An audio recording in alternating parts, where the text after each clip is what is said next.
and a very warm welcome to another book review of my channel, The Mental Traveler. I'm Caro, and today I'm going to talk about The Once and Future King by British author T.H. White. This is a very special novel for me. It's been my third favorite book since I was 16 years old, and it deals with the story of King Arthur. Some of the reasons why I love this book are best stated at the back cover of the novel. I agree with what it says, which is the following. The whole world knows and loves this book. It is the magical epic of King Arthur and his shining Camelot, of Merlyn and Owl and Guinevere, of beasts who talk and men who fly, of wizardry and war. It is a book of all things lost and wonderful and sad. It is a fantasy masterpiece by which all others are judged. And this last bit where it says that it's a masterpiece by which all others are based on, I think it's true. I may not be that familiar with other novels that deal with King Arthur, but I have seen a lot of adaptations of them, and they all have a lot of the elements that this book has regarding the Arthurian legend. For me, this is the ultimate King Arthur book. I've seen Mist of Avalon and First Night, and this TV series called Merlyn, and while all of them are pretty good and show different aspects to the King Arthur storyline, this one is by far my favorite, because when I was growing up, I really loved Disney's The Sword in the Stone, and that's based on The Once and Future King, and because my third favorite movie of all times is Camelot, which is also based on this novel. And the links to these reviews can be found in the description box below. And one of the reasons why I believe this is also called the masterpiece by which all others are judged is because its author, T.H. White, based his work on the book called Le Morte de Arthur. I can't pronounce it, but it's written by Sir Thomas Malory, and it translates as The Death of Arthur. And T.H. White even introduces Malory as a character in this book at one point. In any case, The Once and Future King, it's a tetralogy. The names of its 4 books are The Sword in the Stone, The Queen of Air and Darkness, The Ill-Made Knight, and The Candle in the Wind. They span from the time since King Arthur is a little boy to the last day of his life, and I will be giving a summary and a review for each one of these books that make up the novel, but they will have spoilers, so be mindful of them.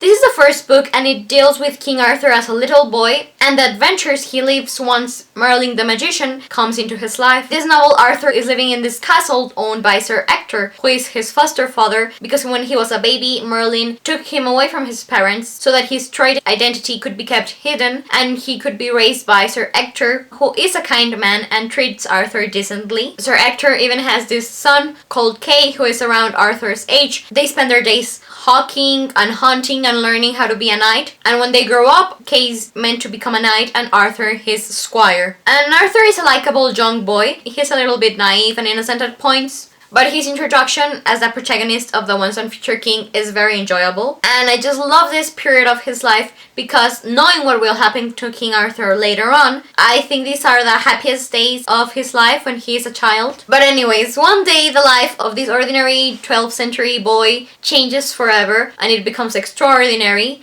once Merlyn the wizard appears. And as soon as they meet, Merlyn tells Arthur that he wants to become his tutor, and Merlyn is this really interesting character. I think he's a mixture between Albus Dumbledore and Gandalf the Grey and Radagast the Brown. The funny thing is though that Merlyn lives backwards, so he already knows everything that's gonna happen to King Arthur when he meets him as a kid. And that's one of the reasons why he wants to teach Arthur. He wants to set him on the right path of becoming a monarch, and in order to do this, Merlyn gives Arthur these very peculiar lessons where he turns him into animals so that the animals can then teach Arthur a lot of aspects that come along with being a monarch and the importance of ruling. Arthur is turned into an ant, into a badger, into a wild goose, into a hawk, into another kind of bird, among many others. And they all teach him about politics and military tactics and philosophy and parliament and social systems. And these are the seeds to Arthur's later idea of creating the Round Table and of having knights fight for right. And The Sword in the Stone describes the first year of Arthur's lessons in detail, but not everything is lessons. Arthur also goes on these adventures that are quite fun. In one of them he meets Robin Hood and his merry men, and then he also gets to save some people from this evil witch who lives in a castle made out of candy. And Merlyn's teachings go on for about 7 years, up until when Arthur has become a young man. But then one day Merlyn suddenly leaves Arthur, but he doesn't have a lot of time to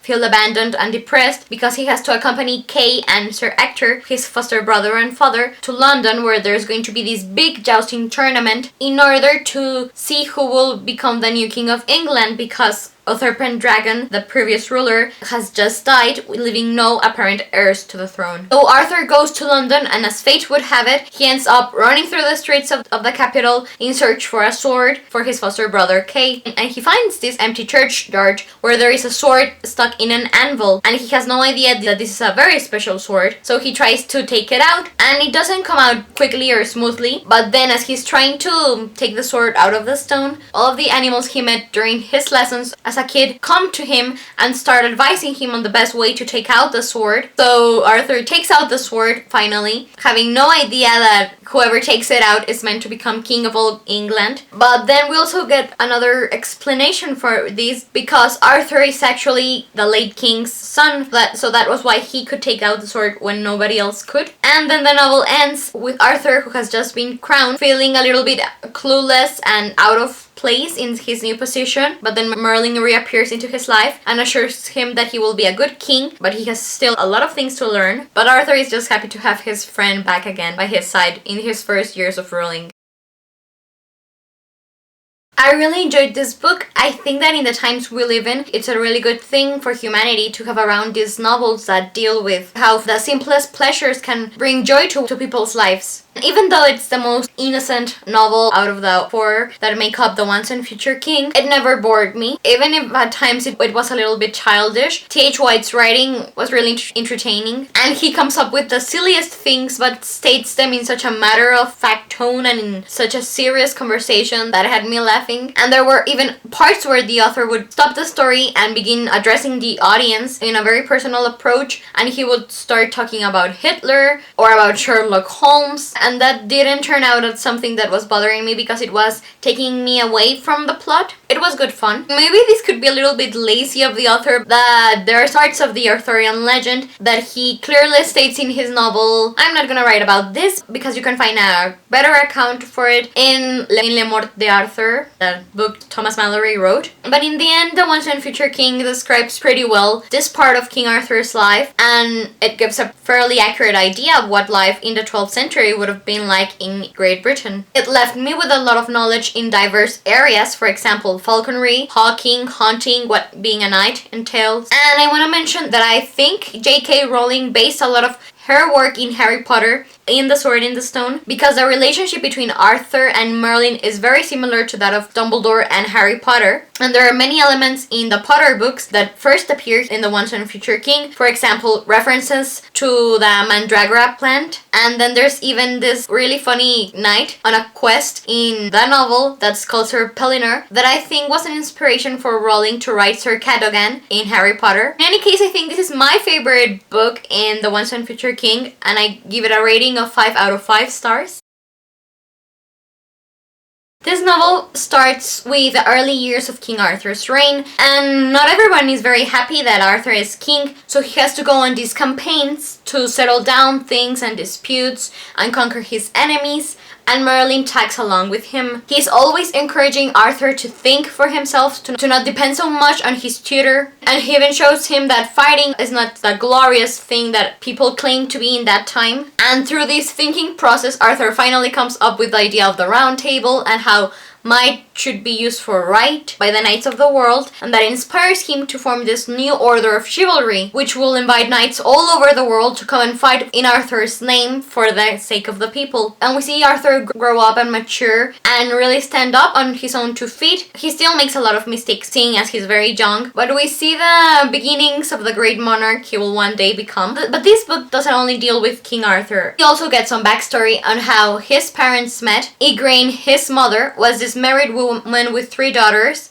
but then Arthur's father, Arthur Pendragon, fell in love with her, and Arthur's half-sisters are called Elaine, Morgane Le Fay, and Morgause. And it is precisely Morgause, who is the Queen of Air and Darkness, the woman referred to in the title of this novel. She is a witch who is married to King Luther of Lothian and Orkney, and together they have four sons: Gawain, Agravain, Gaheris, and Gareth. And a lot of the book is focused on the boys' adventures, and we get to know their personalities really well because one day they're going to become some of the best knights of the Round Table. And then the story ends when Morgause, who knows Arthur is her half-brother, something that Arthur ignores. Morgause goes and seduces Arthur and ends up being with child. She has this son by her half-brother called Mordred. And this is quite important because Mordred has a big role to play when he grows up in the whole tragedy of the Arthurian legend.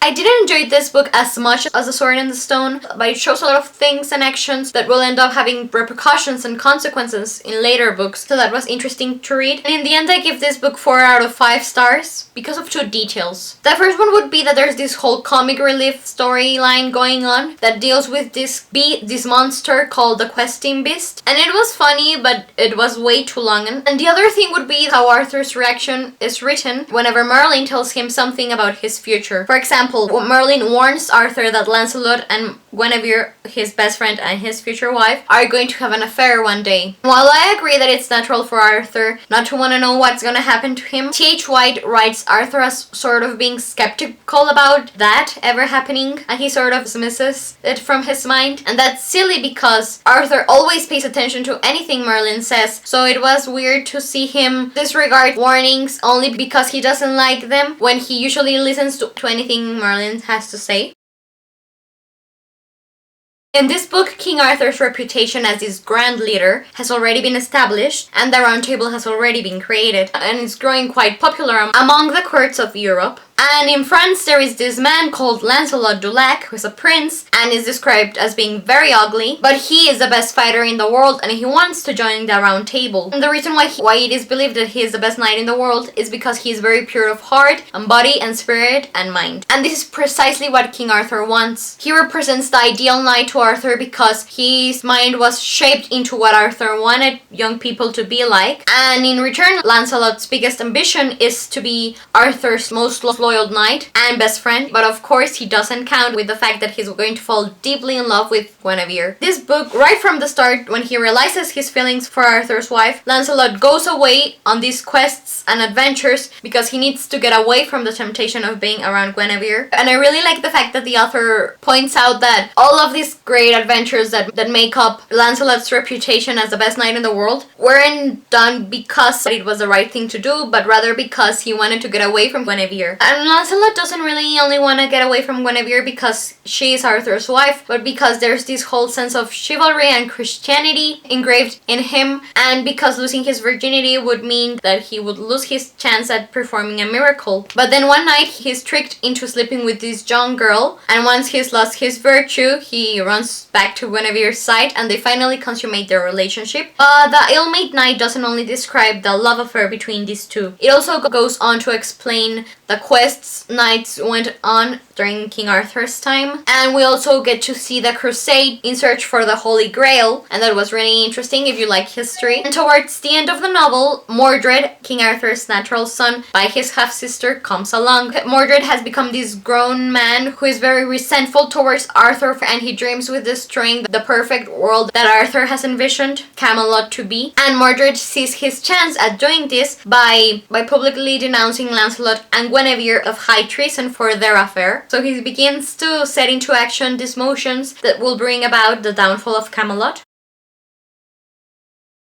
I enjoyed this book because it deals a lot with the love affair between Lancelot and Guinevere, because it showed the quest for the Holy Grail, and because I enjoyed reading the adventures knights went on in the England of King Arthur. But it was a big letdown for me that this book is solely about Lancelot. Rarely see King Arthur, and this is his story, so I missed him. I missed reading what was happening to the young kid I was so invested in the Sword in the Stone. I want to know what he's thinking, what he's really like when he's in his 30s or 40s, but we only see him through Lancelot's eyes. And in any case, I think that T.H. White describes women a little bit unkind at times, so I didn't even thoroughly enjoy the love affair between Lancelot and Guinevere. Because of this, there were even times when Arthur seemed more invested in Lancelot's welfare than in his queen's, and I get that maybe Guinevere and Arthur didn't have this perfect marriage and Arthur wasn't expected to care that much about Guinevere, but the romantic in me was disappointed, and it really harmed my opinion of this book that we never get a scene with Arthur and Guinevere alone. I mean, they're married. I want to know what their life is like when Lancelot isn't around. I could never really grasp the meaning of what Guinevere meant to Arthur, if it was really tragic to him that his wife was cheating on him with his best friend. So I give this book a 3.5 out of 4 stars. This is the last novel of the Once and Future King, and right from the start we are introduced into the conspiracy regarding Mordred and the downfall of Camelot, or as it's described in the book, the sundown of chivalry. It begins just as this big storm of events are about to unleash themselves upon the characters. Mordred's plan succeeds. He makes this trap for Lancelot and Guinevere, where they are found out to be in each other's arms, talking about their love, with a lot of witnesses around. And Lancelot manages to escape, but Guinevere does not, and she is accused of high treason and condemned to death. But then Lancelot rescues her, and King Arthur is very happy about this because he doesn't want either his wife or his best friend to die. The unfortunate thing is though that Arthur, against his wishes, to go to war with Lancelot, and while Arthur is in France, his son Mordred stays in England and starts this civil war, and that leads Arthur to return running back to England, and this civil war begins between father and son as they fight for the crown of England. Of course, the plot is way more complicated than this. I'm just giving you an overall idea of what is happening in The Candle in the Wind. For example, we also learn what's Arthur's darkest secret. He is tormented by this thing he did when he was young and took some ill advice. Finally, the title, The Candle in the Wind, makes a reference to the following. The candle represents Arthur's dream of a civilized world and how people should pass it on through generations, protecting it from the wind so that the candle doesn't blow out.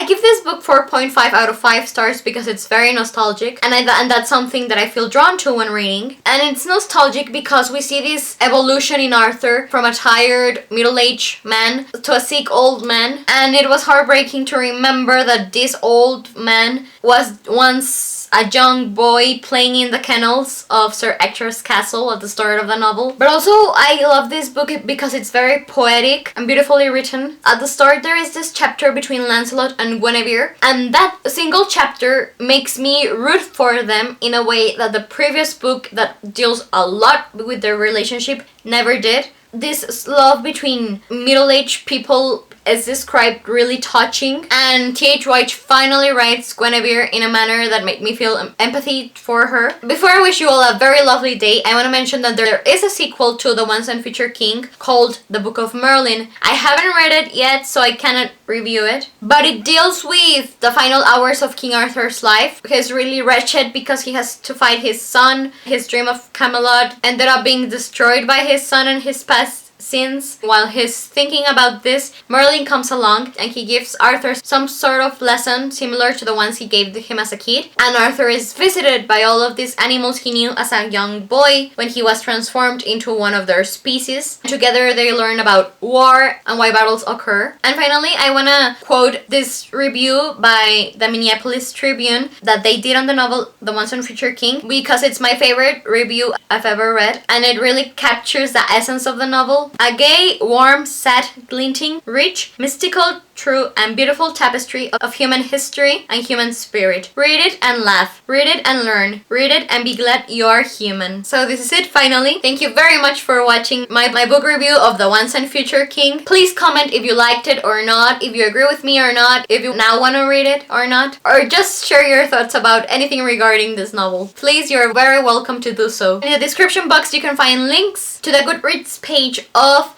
The Book of Merlyn, of The Once and Future King, and as I said, of my movie reviews of both movie adaptations for The Once and Future King, The Sword in the Stone, and Camelot. I'm Caro, the Mental Traveler, and I'll be seeing you soon. Take care and bye.